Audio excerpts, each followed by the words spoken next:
ഇന്ന് നമ്മൾ structural organisation ആനിമൽസിന്റെ മൂന്നാമത്തെ സെഷനാണ് പഠിക്കുന്നത് കേട്ടോ. Muscle tissue. ഓരോ മസിലും ഉണ്ടാക്കിയിട്ടുള്ളത് many long cylindrical fibres parallel വേയിൽ അറേഞ്ച് ചെയ്താണ്. ഈ സിലിണ്ട്രിക്കൽ ഫൈബേഴ്സിനെ നമ്മൾ മസിൽ ഫൈബർ എന്നാണ് പറയുന്നത്. ഈ മസിൽ ഫൈബർ ആണ് മസിലിന്റെ ഒരു സിംഗിൾ സെൽ എന്ന് പറയുന്നത്. ഈ മസിൽ ഫൈബർ കമ്പോസ് ചെയ്തേക്കുന്ന മസിൽ ഫൈബറിന്റെ ഉള്ളിൽ കുറേ മയോ ഫൈബ്രിൽസ് ഉണ്ടാവും, അതായത് ഫൈൻ ഫൈബ്രിൽസ് ഉണ്ടാവും. അതിന് മയോ ഫൈബ്രിൽ എന്നാണ് പറയുന്നത്. അതായത് നമ്മുടെ ഓരോ മസിലും ഉണ്ടാക്കിയിട്ടുള്ളത് ലോങ് സിലിണ്ട്രിക്കൽ ഫൈബേഴ്സ് കൊണ്ടാണ്. ആ സിലിണ്ട്രിക്കൽ ഫൈബേഴ്സ് പാരലലി അറേഞ്ച് ചെയ്തേക്കുന്നതാണ്. ആ സിലിണ്ട്രിക്കൽ ഫൈബേഴ്സിന് നമ്മൾ മസിൽ ഫൈബർ എന്നാണ് പറയാ. ഈ മസിൽ ഫൈബർ ആണ് മസിൽ ടിഷ്യൂവിന്റെ സിംഗിൾ സെൽ എന്ന് പറയുന്നത്. ഈ മസിൽ ഫൈബറിന്റെ ഉള്ളിൽ നമുക്ക് കുറെ ഫൈൻ ഫൈബ്രിൽസ് കാണാം. അതിന് നമുക്ക് മയോ ഫൈബ്രിൽ എന്ന് വിളിക്കാം. മസിൽ ഫൈബേഴ്സ് കൺട്രാക്ട് ചെയ്യുക അല്ലെങ്കിൽ ഷോർട്ടൻ ചെയ്യുന്നത് ചില സ്റ്റിമുലേഷന്റെ ബേസിലാണ്. അതായത് മസിൽ ഫൈബേഴ്സ് കൺട്രാക്ട് ചെയ്യുകയും റിലാക്സ് ചെയ്യുകയും ചെയ്യുന്നത്. റിലാക്സ് ചെയ്യുമ്പോൾ അത് അതിന്റെ നോർമൽ പൊസിഷനിലേക്ക് അൺകൺട്രാക്റ്റഡ് സ്റ്റേറ്റിലേക്ക് പോകും. അതൊരു കോർഡിനേറ്റഡ് ഫാഷനിൽ നടക്കുന്നതാണ് കേട്ടോ. അതിനൊരു സ്റ്റിമുലേഷൻ വരുമ്പോൾ മസിലിലൊരു സ്റ്റിമുലേഷൻ വരുമ്പോഴാണ് അത് കൺട്രാക്ട് ചെയ്യുകയും റിലാക്സ് ചെയ്യുകയും ചെയ്യുന്നത്. ഇങ്ങനെ ഒരു ആക്ഷൻ, ഇങ്ങനെ ഒരു മൂവ്മെന്റ് കൊണ്ട് നമ്മുടെ ബോഡിക്ക് എൻവയോൺമെന്റിൽ ഉണ്ടാകുന്ന ചേഞ്ചസ് അനുസരിച്ച് നമ്മുടെ പൊസിഷനും നമ്മുടെ ബോഡി പാർട്സ് ഒന്ന് മെയിൻറ്റെയിൻ ചെയ്യാൻ കഴിയും. അതായത് നമ്മുടെ പൊസിഷൻ മെയിൻറ്റെയിൻ ചെയ്യാൻ കഴിയും. അതുപോലെ നമ്മുടെ ബോഡി പാർട്സിന്റെ മൂവ്മെന്റ് അതൊക്കെ കൺട്രോൾ ചെയ്യാൻ പറ്റും ഈ contraction and relaxation of muscles കൊണ്ട്.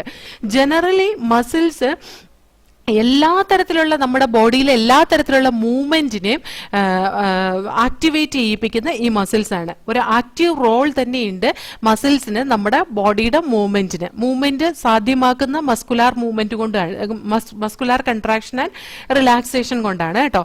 മസിൽസ് 3 തരത്തിലാണുള്ളത്: സ്കെലിറ്റൽ മസിൽ, സ്മൂത്ത് മസിലും കാർഡിയാക് മസിലും കേട്ടോ. അപ്പൊ നമുക്ക് ഇൻട്രൊഡക്ഷൻ സ്കെലിറ്റൽ മസിലും കൂടി വായിച്ചിട്ട് നോക്കാം അല്ലെ. സ്കെലിറ്റൽ മസിൽ ടിഷ്യൂ എന്ന് പറയുന്നത് സ്കെലിറ്റൽ ബോൺസുമായിട്ട് അറ്റാച്ച് ചെയ്ത് നിൽക്കുന്ന മസിൽസിനെയാണ് സ്കെലിറ്റൽ മസിൽ എന്ന് പറയുന്നത്. ഒരു ടിപ്പിക്കൽ മസിലിൽ, അതായത് ബൈസെപ്സ് എന്ന് പറയുന്ന നമ്മുടെ ഈ കൈയുടെ ആ മസിൽ ഉണ്ടല്ലോ, അവിടെ നമുക്ക് സ്ട്രയേറ്റഡ് സ്കെലിറ്റൽ മസിൽ ഫൈബേഴ്സ് ആണ് കാണാൻ കഴിയുന്നത്. അതിനെ ഒരു ബണ്ടിലാക്കിയിട്ട് ഒരു പാരലൽ ഫാഷനിൽ ഒരു ബണ്ടിലാക്കിയിട്ടാണ് ഈ മസിൽ ഫൈബേഴ്സ് അറേഞ്ച് ചെയ്തേക്കുന്നത്. അതായത് ഒരു മസിൽ ഫൈബേഴ്സിന്റെ ഒരു കെട്ട്, അതാണ് മസിൽ ടിഷ്യൂ എന്ന് പറയുന്നത് കേട്ടോ. ഈ sheath of tough connective tissue encloses several bundle of muscle fibres. അതേപോലത്തെ കുറെ മസിൽ ഫൈബേഴ്സിന്റെ ബണ്ടിൽസിനെ കവർ ചെയ്തിട്ട് എൻഷീത്ത് ചെയ്തിട്ട് ഒരു ടഫ് കണക്റ്റീവ് ടിഷ്യൂ നമുക്ക് കാണാൻ കഴിയും സ്കെലിറ്റൽ മസിൽസിന്റെ കേസിൽ കേട്ടോ. അപ്പൊ നമുക്ക് ഇത്രയൊന്ന് വായിച്ചു നോക്കാം. ഈ മസിലിനെ പറ്റിയിട്ട് നമ്മൾ ഇനി പഠിക്കുന്നുണ്ട് കേട്ടോ. ലോക്കോമോഷൻ ആൻഡ് മൂവ്മെന്റ് എന്ന് പറയുന്ന ചാപ്റ്ററിൽ നമ്മൾ പഠിക്കുന്നതാണ്. അതുകൊണ്ടാണ് അധികം ഞാനിവിടെ പറയാത്തത്. സ്കെലിറ്റൽ മസിലിന്റെ ആക്ടിവിറ്റി അത് ഓരോന്നും ക്ലിയർ ആയിട്ട് എക്സ്പ്ലെയിൻ ചെയ്യുന്നുണ്ട് ലോക്കോമോഷൻ ആൻഡ് മൂവ്മെന്റ് എന്ന് പറയുന്ന ചാപ്റ്ററിൽ. അപ്പൊ ഞാൻ പറഞ്ഞുതരാം. So here muscle tissue. Each muscle is made up of many long cylindrical fibres arranged in parallel arrays. These fibers are composed of numerous fine fibrils called myofibrils. Muscle fibers contract or shorten in response to stimulation, then relax or lengthen and return to their uncontracted state in a coordinated fashion. Their action moves the body to adjust to the changes in environment and to maintain the position of the various parts of the body. In general, muscles play an active role in all movements of the body. Muscles are of 3 types like skeletal muscle, smooth muscle and cardiac muscle. Skeletal muscles.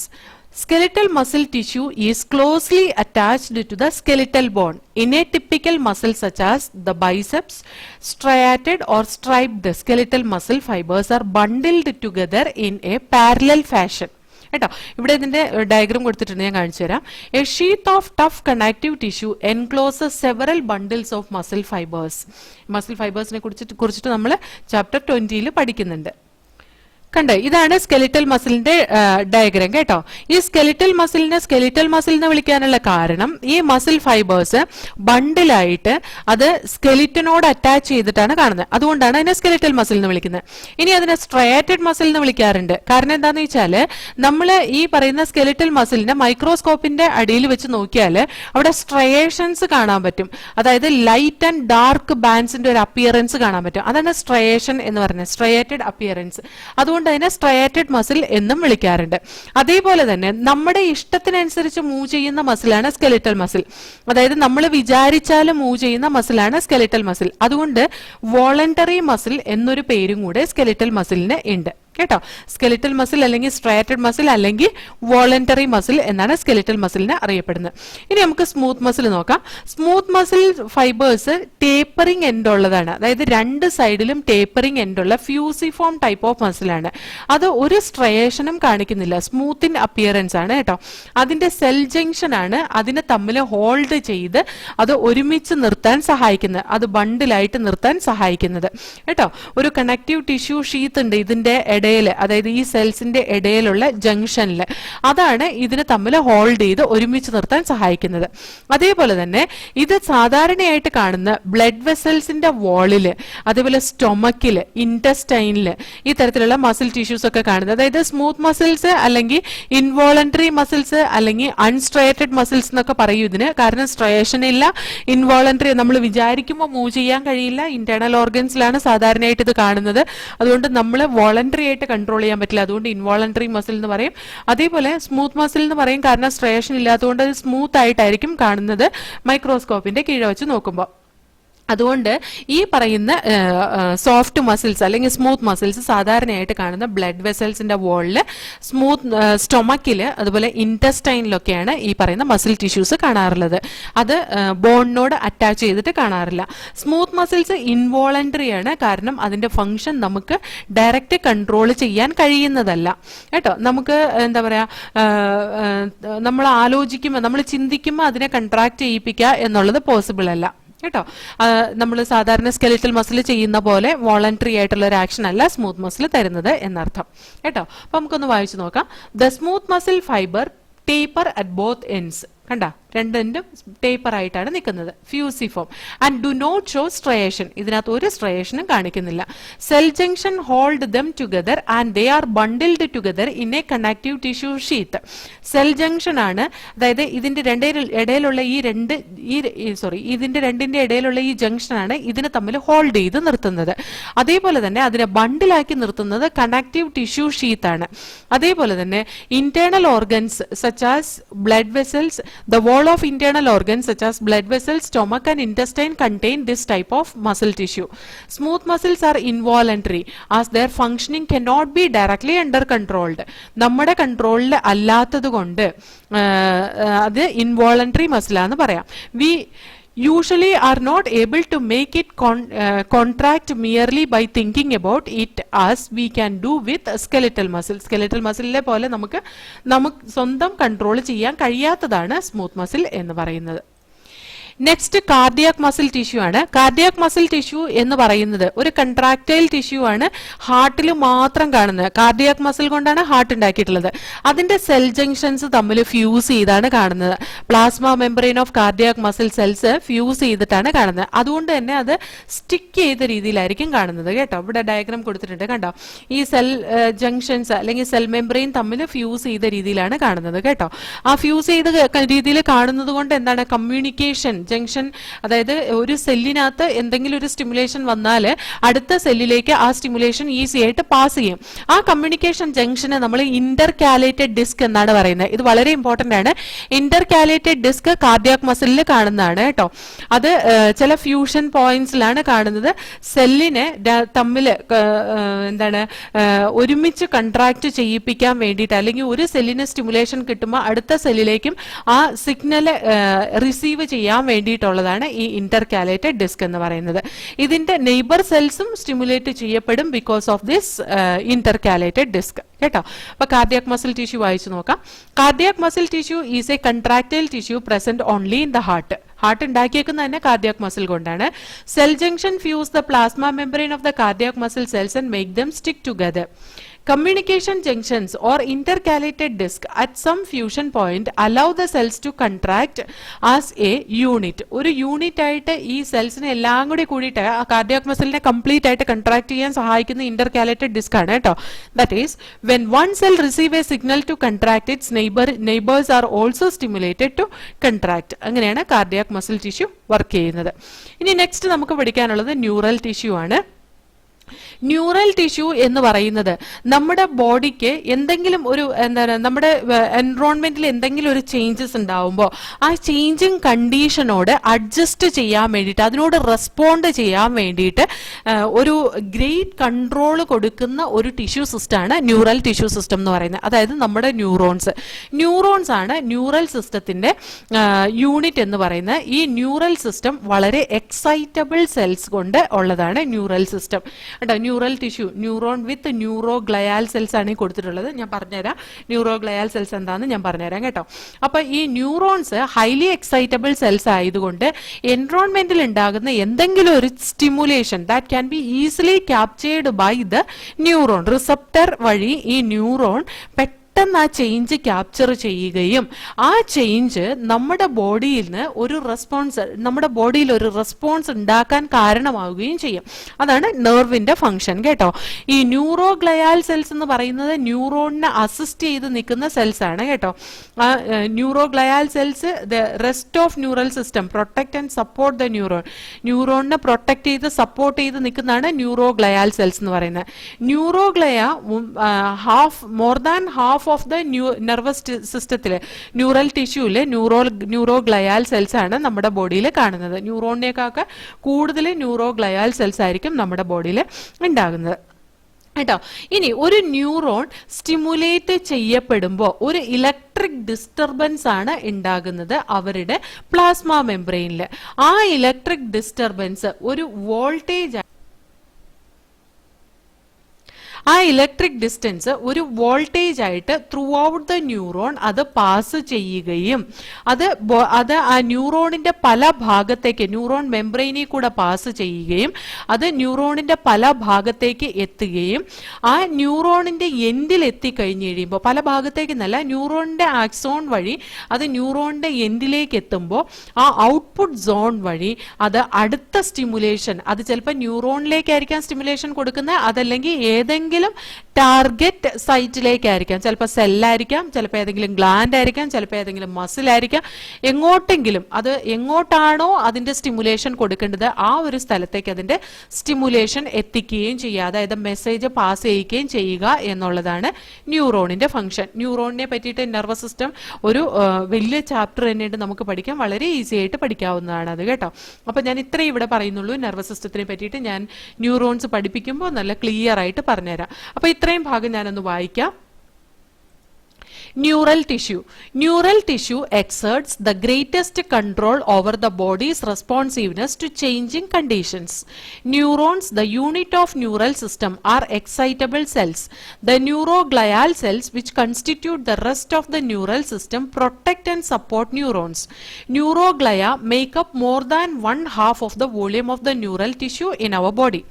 When a neuron is suitably stimulated, an electrical disturbance is generated which swiftly travels along the plasma membrane. Arrival of the disturbance of the neuron's ending or output zone triggers events that may cause stimulation or inhibition of adjacent neurons and other cells.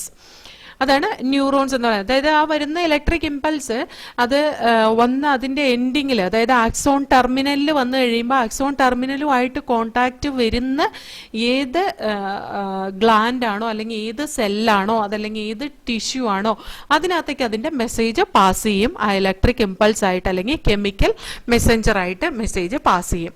അതിനെക്കുറിച്ചിട്ടുള്ള details നമ്മൾ അടുത്ത എന്താ പറയുക neural control and coordination എന്ന് പറയുന്ന ചാപ്റ്ററിൽ ഞാൻ പറഞ്ഞുതരാം കേട്ടോ. ഇനി നമുക്ക് പഠിക്കാനുള്ളത് ഓർഗൻ ആൻഡ് ഓർഗൻ സിസ്റ്റം ആണ്. ഓർഗൻ ആൻഡ് ഓർഗൻ സിസ്റ്റത്തിൽ ഈ ടിഷ്യൂസ് എല്ലാം കൂടി കൂടിയിട്ട് ഓർഗൻ ആവുന്നതും ഓർഗൻ സിസ്റ്റം ആയിട്ട് വർക്ക് ചെയ്യുന്നതാണ് പറഞ്ഞേക്കുന്നത് കേട്ടോ. നമ്മൾ പറഞ്ഞു ഈ ബേസിക് ടിഷ്യൂസ് അത് ഓർഗനൈസ് ചെയ്തിട്ടാണ് ഓർഗൻ ഫോം ചെയ്യുന്നത് എന്ന് പറഞ്ഞു അല്ലെ. അതേപോലെ ഓർഗൻസ് ഓർഗനൈസ് ചെയ്തിട്ടാണ് ഓർഗൻ സിസ്റ്റം ഫോം ചെയ്യുന്ന മൾട്ടി സെല്ലുലാർ ഓർഗാനിസത്തില്. അങ്ങനെ ഒരു ഓർഗനൈസേഷൻ എസെൻഷ്യൽ ആണ്. എന്തുകൊണ്ടാന്ന് ചോദിച്ചാൽ ബെറ്റർ കോർഡിനേറ്റഡ് ആക്ടിവിറ്റീസ് വളരെ എഫിഷ്യന്റ് ആയിട്ട് ചെയ്യാൻ വേണ്ടിയിട്ട് മില്യൺസ് ഓഫ് സെൽസ് ഉള്ള ഓർഗാനിസത്തില് ഇങ്ങനൊരു കോർഡിനേറ്റിംഗ് സിസ്റ്റം, ഓർഗനും ഓർഗൻ സിസ്റ്റം ഒക്കെ അത്രയും എസെൻഷ്യൽ ആയിട്ടുള്ള ഒരു കാര്യമാണ്. ഓരോ ഓർഗൻ ഓർഗനും നമ്മുടെ ബോഡിയിൽ ഉള്ള ഓരോ ഓർഗനും ഉണ്ടാക്കിയിട്ടുള്ളത് ഒന്നോ അതിൽ കൂടുതലോ ടിഷ്യൂ കൊണ്ടാണ്. എക്സാമ്പിൾ, ഒരു ചെറിയ എക്സാമ്പിൾ നമ്മൾ നോക്കിയാൽ ഹാർട്ടിനകത്ത് ഈ 4 തരത്തിലുള്ള ടിഷ്യൂ ഉണ്ട്. അതായത് എപ്പിത്തീലിയൽ ടിഷ്യൂ ഉണ്ട്, അതിന്റെ പെരികാർഡിയം എന്ന് പറയുന്ന ഔട്ടർ കവറിംഗ് എപ്പിത്തീലിയൽ ടിഷ്യൂ ആണ്. കണക്റ്റീവ് ടിഷ്യൂ ഉണ്ട്, ബ്ലഡ് അതിൽ കൂടെ പാസ് ചെയ്യുന്നതാണ് അല്ലെ. അപ്പൊ ബ്ലഡ് എന്താണ്, ഒരു സ്പെഷ്യൽ കണക്റ്റീവ് ടിഷ്യൂ ആണ്. മസ്കുലാർ ടിഷ്യൂ ഉണ്ട്, കാർഡിയാക് മസിൽ അല്ലെ, കാർഡിയാക് മസിൽ മസ്കുലാർ ടിഷ്യൂ ആണ്. അതുപോലെ ന്യൂറൽ ടിഷ്യൂ ഉണ്ട്, ഹാർട്ടിന് മെസ്സേജ് കൊടുക്കുന്ന ന്യൂറോൺസ് ഉണ്ട് അല്ലെ. അപ്പൊ അതേപോലെ തന്നെ ഹാർട്ടിന് മെസ്സേജ് കൊടുക്കുന്നതെന്നല്ല, ഇതിന്റെ ആർട്ടറിയിൽ എന്തെങ്കിലും വ്യത്യാസമൊക്കെ ഉണ്ടായി കഴിഞ്ഞു കഴിഞ്ഞിട്ടുണ്ടെങ്കിൽ അതിന് ആ വ്യത്യാസം സ്റ്റിമുലേറ്റ് ചെയ്യപ്പെടാനുള്ള ന്യൂറോൺസും ഉണ്ട് ഹാർട്ടിൽ വന്നിട്ട്. ഞാൻ പറഞ്ഞുതരാം അതിനെ കുറിച്ചിട്ടുള്ള details body fluids and circulation എന്ന് പറയുന്ന ചാപ്റ്ററിൽ കേട്ടോ.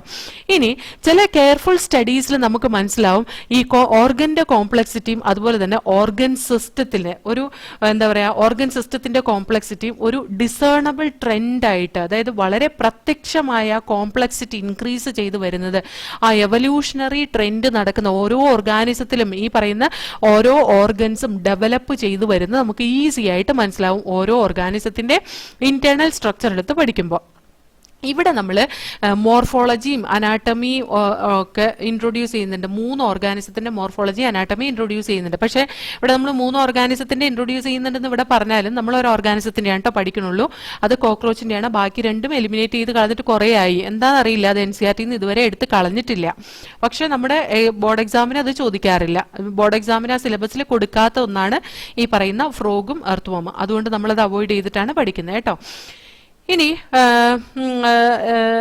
ഡിഫറെന്റ് എവല്യൂഷണറി ലെവലിലുള്ളതാണ് ഈ ഓർഗാനിസം. അതുകൊണ്ട് തന്നെ അതിന്റെ ഓർഗനൈസേഷനും ഫംഗ്ഷനിങ്ങും ഒക്കെ പഠിക്കുമ്പോൾ നമുക്ക് മനസ്സിലാവും, ഇതിന്റെ കോംപ്ലക്സിറ്റി കൂടി വരുന്നതും ഒക്കെ നമുക്ക് മനസ്സിലാവും എന്നാണ് അവിടെ പറഞ്ഞിട്ടുള്ളത്.